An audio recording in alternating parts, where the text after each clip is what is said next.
A fight is brewing in this country over oil and emissions. What I think is a bit of a kind of mini tragedy, because I actually think a lot of people are acting with at least some level of good intentions. That is, federal regulators are trying to manage a CO2 climate problem they really have, and they're trying to make some deal with Alberta so Alberta doesn't, walk out of Confederation. Ottawa's proposed emissions cap on the oil and gas industry has Alberta up in arms. Could there be a solution that keeps everyone happy? Lets oil companies pump more barrels and meet climate goals? Maybe.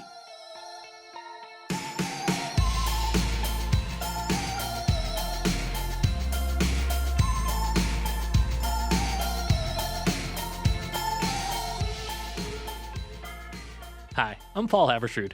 Welcome to The Cost of Living. What will it take for the oil industry and the environment to live happily ever after? For years, the industry has said carbon capture and storage is the thing. It will make those dreams come true. But it's always stayed just out of reach. So could CCS finally be ready for its close-up? We're about to find out.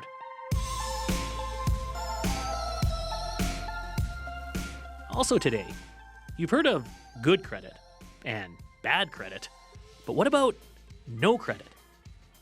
Not having a credit score can make it hard to even order a pizza.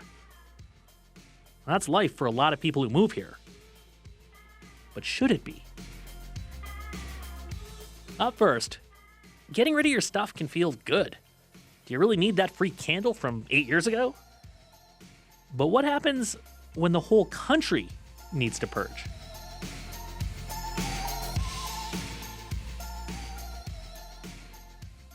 The $1 trillion wealth transfer is here, Jen Keane. We've been hearing about it a long time. This huge amount of wealth that is going to pass from parents to their kids.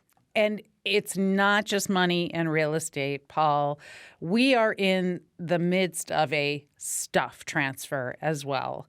Millennials and Gen Xers are inheriting all of the furniture, the collectibles, the tools that their parents acquired over their lifetimes. I actually just inherited a saw. It's pretty good. I mean, that is pretty useful. You know, if you're 80 or 90 years old, you've had a lot of time to collect things. Now, as those generations downsize or pass away, the next generations are dealing with it. And it's not always easy. Often the conversation is emotional, I would say. It's exhausting, it's funny, and it's sometimes sad. That's Kelly Smith. She lives in Oakville, Ontario. A few years ago, she helped her parents move out of their family home. I had to do this in chunks. I lived, 7 hours away. So we would have to go and prepare a visit to say, hey, we're going to tackle the bookcase. It really took a number of years to do this. In fact, I would say it took 3 years. 3 years. Yeah. Her family had lived in this house in Timmins for 50 years. Her dad was a community volunteer. He had a lot of memorabilia from that time, and he just didn't feel right throwing it away. And her mom... She also had a lot of things that were mementos of us when we were kids that she, again, were holding on to, hoping that we would, want that high school jacket, that basketball jacket that nobody could fit into, but... Maybe one of our kids wanted it. Surprise, they did not. Well, no, but you can't get rid of the high school basketball jacket. Right? These are hard decisions. And more people are hiring outside help in order to make them. They're calling in the professional organizers. So what do they do? Like they take your kid's art and chuck it for you? Yes, they do. And it is a growing industry in Canada. There are more than 4 times as many people working as professional organizers today than were 25 years ago. And about 30 to 40% of their business is helping seniors or their kids figure out what to do with all this stuff. But the pros don't come cheap. Linda Chu owns the company Out of Chaos in Vancouver. The bill is sitting here with me right now, $5,200 just to clear the basement. She was hired by a family to deal with that basement after their father passed away. The items in this basement, they were moldy, had seen better days. There were clothing ranging from 1960 to 80s. There were broken appliances down there. There was a chandelier that obviously was taken down, but they just couldn't bear to throw it away. But it was cracked. It was broken. So he was definitely not a minimalist. It's kind of generational, right? If you grew up around the Depression, you might find it hard to throw things away. Yeah, the silent generation in particular, like they knew the value of stuff. My mother-in-law could never throw anything away. The lampshade might be cracked, the treadmill didn't work. Someone might fix it and get use out of it, right? But if you die and this stuff is still in the basement, your kids have to deal with it. And Linda says this is how it often goes down. Let's get the dumpster. I've got a shovel. It's just putting it all into the TIFF, which is stab at your heart when you think about all the years and the dollars, spent buying into all of this. Yeah, this is the stuff of life. Like all of these things have stories, Jen, and that is worth something. Maybe not actual cash money, but on the other hand, I'm sure something is worth cash money. But what do you do with it all? Sometimes it ends up in estate sales. I went to one recently to meet Brian Lehman, who's been in the appraising business a long time. He says there is a market out there for some things like tools or vintage jewelry, but not for everything. The young people, I'm going to say age 40, they have absolutely no interest in clutter. They don't want china cabinets. They want stuff that's useful. Why have a glorious set of china if it sits in the cupboard except for Christmas and Thanksgiving? So things like china or silverware, they're a much harder sell than they used to be. And if you've got an antique china hutch... The phrase when the auctioneers say it, brown sales are down. So if you have a brown table, they'll say, no, thank you. I don't want it. Even if that table is like good furniture, solid wood, it's not particle board from IKEA, which I have a lot of. I know. In some ways it doesn't make sense, but it's hard to squeeze a formal dining set into a 700-square-foot condo. Yeah, right? You can't unpack your parents' entire house into that. No, and tastes have changed. When was the last time you polished the silver for Sunday dinner? Well, like last Sunday, obviously, Jen, before cocktail hour. Like what? You didn't? Okay, but think about silverware. This is a good example of what I'm talking about. Silver actually is silver. It has intrinsic value. And you might be able to sell it, but unless it's really collectible or in great shape, it's probably not going to sell for what you might think. Brian says if you just look at China sets are worth less than half of what they were worth 2 decades ago on the resale market. If you look through Facebook Marketplace, you'll see people selling 8-piece china sets with teapots and serving dishes for $100. I see people trying to give away like upright pianos for free without a lot of takers. Right? Just please take this away. And sometimes when Brian's clients find out that their treasured items aren't worth that much, they delay making a decision about them. They say, I can't deal with it. I'm going to put it in storage. And then 10 years later, we're the ones that get a call from the moving company and says, look, we got 6 lockers here that people haven't even paid money on anymore. And we don't want this stuff. Can you sell it for us? Well, most of what they put in those lockers is not desirable. But someone's still paying to store it, and that's not cheap. No, I mean, a medium-sized storage locker will probably run you between $200 and $300 a month. And just like professional organizing, self-storage is a booming business right now. If I had to pay $2,000 to $3,000 a year to store stuff that maybe I didn't even want and wasn't even mine, I mean, that would help me get over any sentimentality. Oh, yeah. Brian says putting stuff in storage, if you're downsizing, just don't do it. You're kind of like postponing the inevitable, really, aren't you? That's what Linda Chu, the organizer, says. Her advice is to get on top of these things before you have to or before you leave it to your kids. Have you ever heard of Swedish death cleaning? No. I've heard of Norwegian death metal. Okay. It has the same Nordic qualities. It speaks of long winters, time on your hands. It's also very pragmatic. It means getting rid of your stuff so no one has to do it when you're gone. Kind of dark. Maybe, but some people find it liberating. Like, if there is stuff you want to pass on, Do it while you are alive and capable and cognitively able to make that decision, so that while you're alive, pass on that trinket, pass on that memorabilia, because then the stories are also passed on with the item, so that when someone gets the photo album and these are just empty faces, they don't know who these people are. Pass on the stories while you're alive, so that the appreciation of that item is much more real. Well, that's for the good stuff, like the treasures. What about the stuff your kids don't want? well, if you can't sell it, then donate it or throw it away. Kelly Smith learned that the hard way after 3 years spent going through her parents' stuff. And I'm realizing, gosh, why am I holding on to all of my kids' art from grade 1? Like, really? Are my kids going to want, what are they going to do with these pieces of paper? So what I've been trying to do is every so often is to look at items that I think I want to hold on to, and I'll go back and go, do I really need all of this? She's chucking out her kids' art. Whew. It's tough. It's tough. I'm not ready yet, but maybe one day. All right. Thanks, Jen. You're welcome.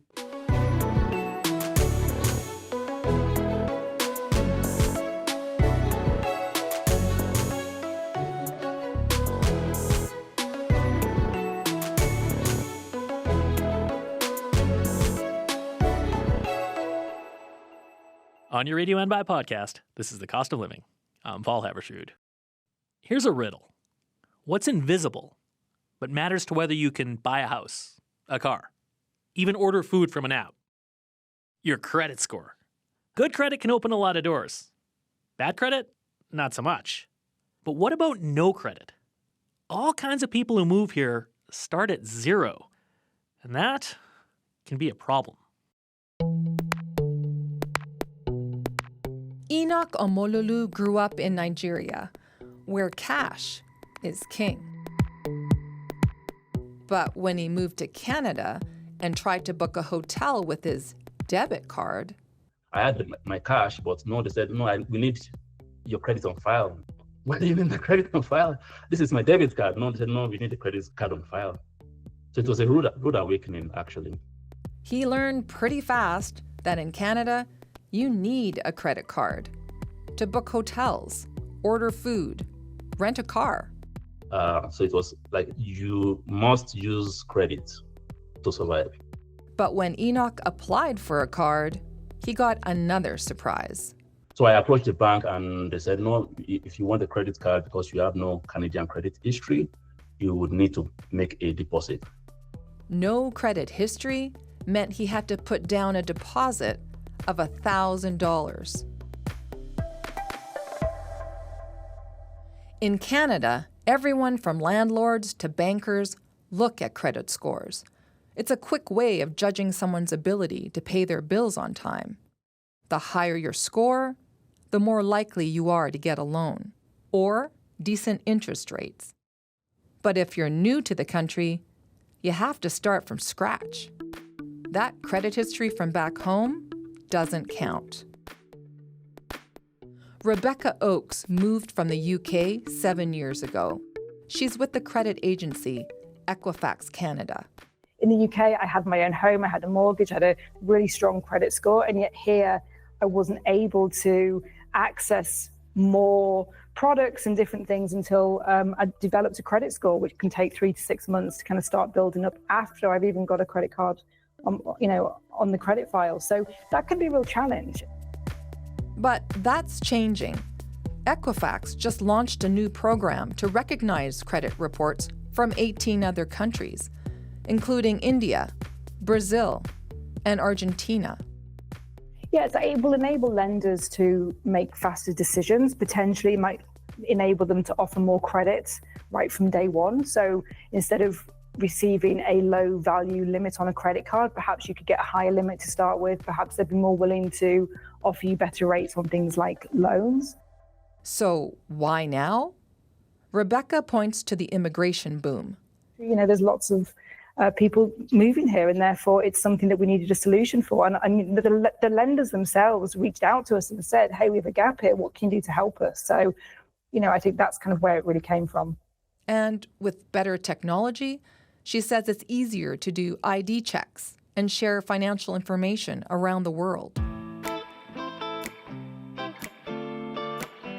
Enoch Omololu says he could have used this when he first came to Canada 13 years ago. He had to work hard to build a credit history. He paid his bills on time and paid off any loans as soon as he could. Today, he owns a house and 2 cars, debt-free. And his credit score is excellent. I don't miss my payments, that's for sure, because I have, I am opposed to paying interest fees. Like, absolutely not. Absolutely opposed to paying interest fees at all, if possible.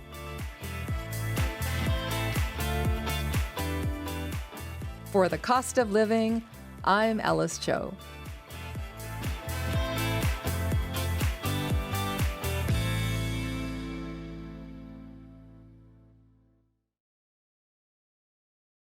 This is The Cost of Living. I'm Paul Haberstrood. Have you been following the fight over the federal emissions cap?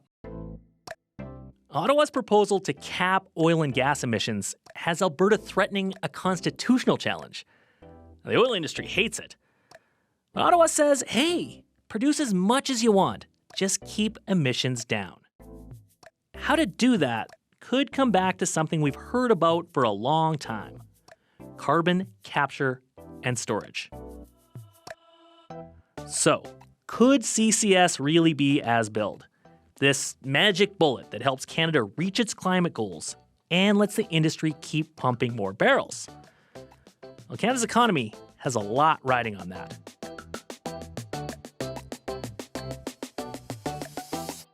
David Keith first heard about carbon capture and storage in the late 80s. A few years later, he was working on it himself. It was kind of lonely. I mean, at that time, I think industry had virtually almost no interest. Things changed, he says, when the Kyoto Protocol came along. Countries saw the writing on the wall, and it said, in big letters, carbon capture and storage. David now works on climate engineering at the University of Chicago. After Kyoto, he says, they were really beginning to at least talk seriously about it. There's a long time from talking seriously to, actually pulling the trigger and building a plant. But I'd say at that point it was beginning to get serious, early 2000s. Getting serious meant more research and pilot projects, government funding, some big promises from industry. What didn't happen was big projects. They mostly stayed on the drawing board. So then came the disillusionment. The perfect strategy for the utility industry was to have CCS be this thing that almost worked, that gave them some thing that they could point to say, we're working on this and we'll get there, that kept regulators from doing something else. But their ideal strategy was it would never actually work, so that they could keep just kicking the cat down the road further and further. The time to find out if CCS is really real could finally be now. The pressure is on government and industry to do something about emissions. Big Oil is proposing a huge CCS project in Alberta. 10 times larger, it says, than anything else in the world. But it won't build it unless Ottawa kicks in billions in tax breaks. For Canada's economy, the stakes are high. Oil is by far our biggest export, and this is future the industry kind of stuff. CCS is like the Schrodinger's cat of the climate world. It's many things at once. Hardcore industry types worry it's too expensive, but they still support it. Hardcore environmentalists say it's just greenwashing, a delay tactic that lets industry talk a good climate game without doing much. And even some of them, they're still behind it. CCS is weird like that. I mean, yeah, I hear the claims of greenwashing, but I don't necessarily think there's full truth to that. Graham Bain tracks the global CCS industry for Enverus, an energy research shop. He knows that so far, CCS has been a lot of talk and not much action. But now, when he looks around the world, he sees that changing. If we look at the number of announcements, whether or not these are going to go through or not, right? We actually see that there's a huge discrepancy in the number of projects that are operational versus the ones that have been announced. But we've gone from essentially about 10 million tons per year of announced CCUS to 2030 and beyond about 500 million tons. He says the scale of what's being talked about is big, and so is the financial support now coming from governments. That's what CCS needs to get off the ground. The technology works, but it's expensive. You have the UK investing, I think it was 22 million pounds into CCUS development in the North Sea, Denmark, Italy, China, Asia, Japan, the list goes on and on. The number of countries that have come forward and at least clarified policy or intent or put forward money to help incentivize develop these projects has all started to essentially come out the last year and a half. So all of that tracks with what the oil industry says about carbon capture. The world still runs on oil, and unless that changes, it means the world will need CCS.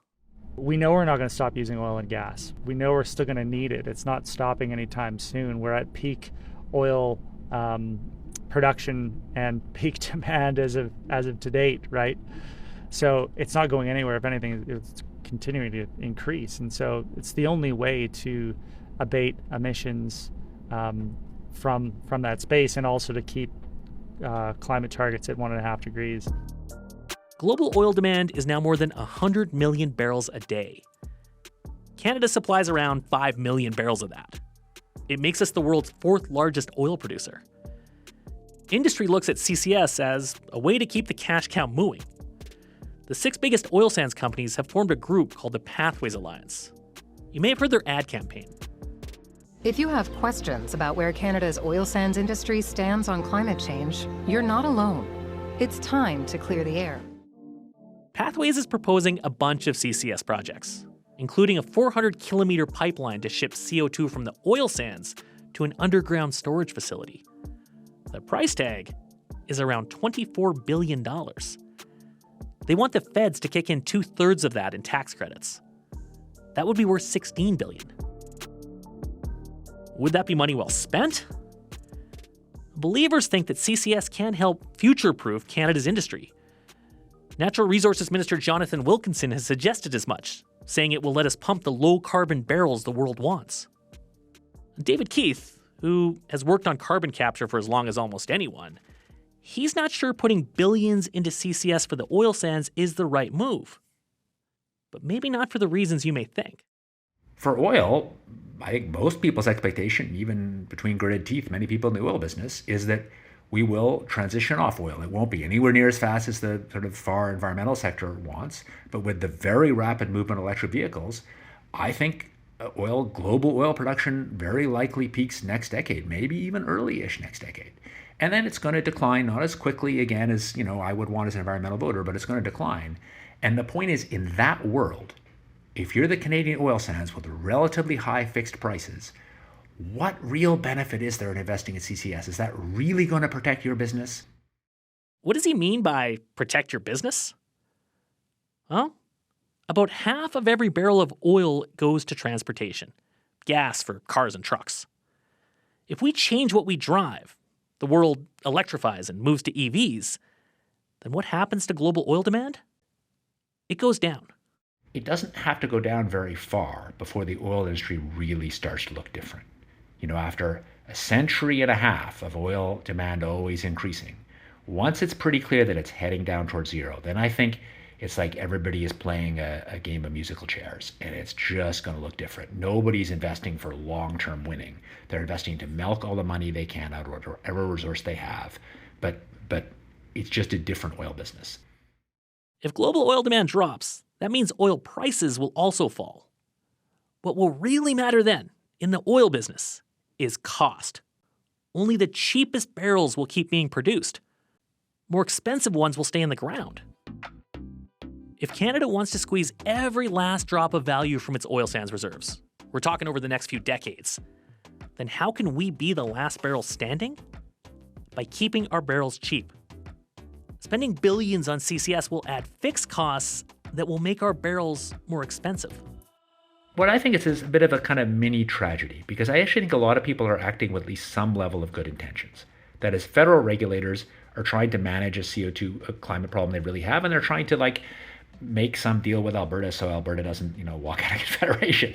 And the oil industry really knows it has an emissions problem. I mean, very few people deny it's a problem anymore, and they're trying to do it.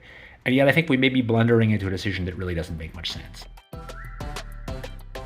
That decision, blundering or not, is coming.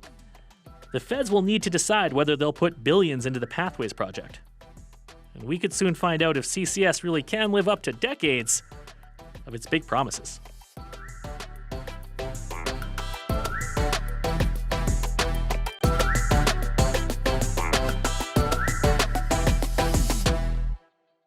That's all for this week. The Cost of Living is based in Calgary. The show is produced by Daniel Nerman, Ellis Cho, and Jennifer Keene, with help this week from Judy Aldis and Jeff Kynock. I'm Paul Haversrud. Thanks for listening.